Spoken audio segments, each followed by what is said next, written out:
The rain had just stopped when the funeral began, leaving the cemetery wrapped in a cold, silver mist. People whispered beneath black umbrellas as the casket of Helena Whitford, the only daughter of billionaire industrialist Charles Whitford, was lowered toward its final place. The world believed Helena had died suddenly in her sleep, her parents shattered, her friends stunned. But just as the priest raised his hand to give the last blessing, a man in a worn, neon-green garbage collector's uniform stumbled forward, his boots sinking into the wet grass. His clothes were stained, his hands shaking, and his face pale with urgency. This was Mateo Reyes, the quiet street cleaner no one ever noticed. Yet in this moment, everyone froze as he pointed at the casket with trembling certainty. She's not dead. If you believe in kindness, miracles, and second chances, please like, comment, share, and subscribe to Kindness Corner. And tell us in the comments, where are you watching from? The mourners stiffened as Mateo stood there, soaked in rain and fear, but driven by something deeper than pride or hesitation. He was not a man accustomed to speaking in front of wealthy crowds or powerful families. He lived in the shadows of a society that barely noticed him. Yet today, everything depended on him being heard. Helena's father glared at him with a mixture of disbelief and fury, but Mateo's gaze did not waver. He had spent years cleaning the same streets where Helena often walked her dog, where she smiled at him as if he were not invisible, where she paused to ask him about his day while others shielded their eyes. She was the only person who ever treated him like a human being, and he knew something about her condition that no one else seemed to notice. Mateo recounted the night he found Helena slumped on a park bench, pale but breathing faintly. He had called an ambulance, stayed by her side, and insisted the paramedics check her pulse twice because it was so shallow it nearly faded every few seconds. He remembered the medic mentioning a rare condition that caused temporary comas with almost undetectable signs of life. But somewhere between the hospital's rushed protocols and her family's shock, that information had been lost. When the doctor later announced her passing, Mateo had been pushed aside, told that he must be mistaken, told that he had no authority to question the hospital's judgment. But he never forgot how her fingers had moved when he held her hand that night, like a faint plea for someone to pay attention. Now, standing before the open grave, he begged them to reconsider.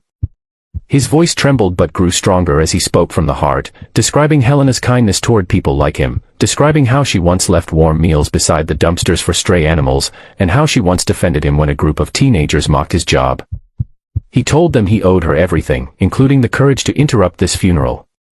And as the mourners absorbed his every word, the silence grew heavier, not with anger, but with a creeping realization that perhaps this broken man in a dirty uniform saw something they did not.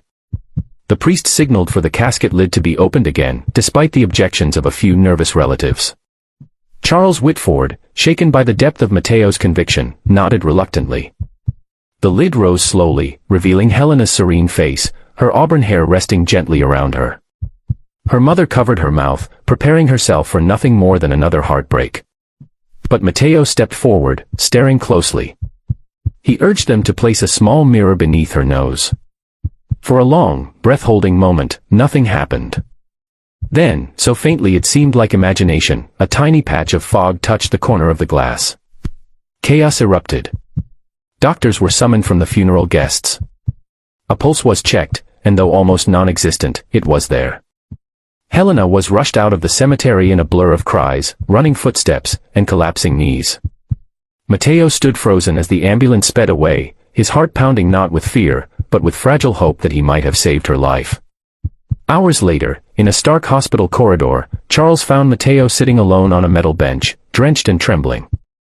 For the first time, the billionaire saw him not as a garbage collector, but as the man who had noticed what no expert did.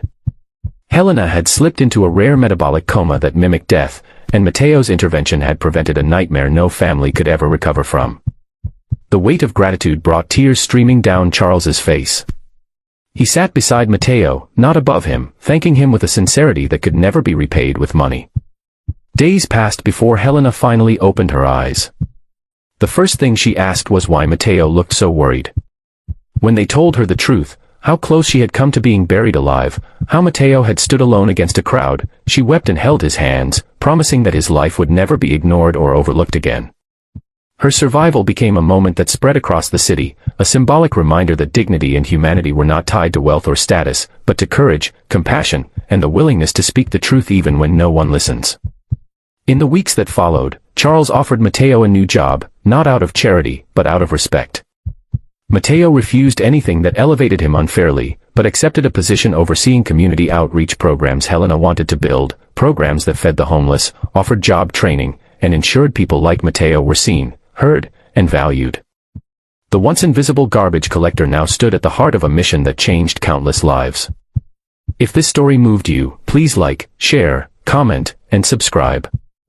Your engagement helps keep these meaningful stories alive on Kindness Corner.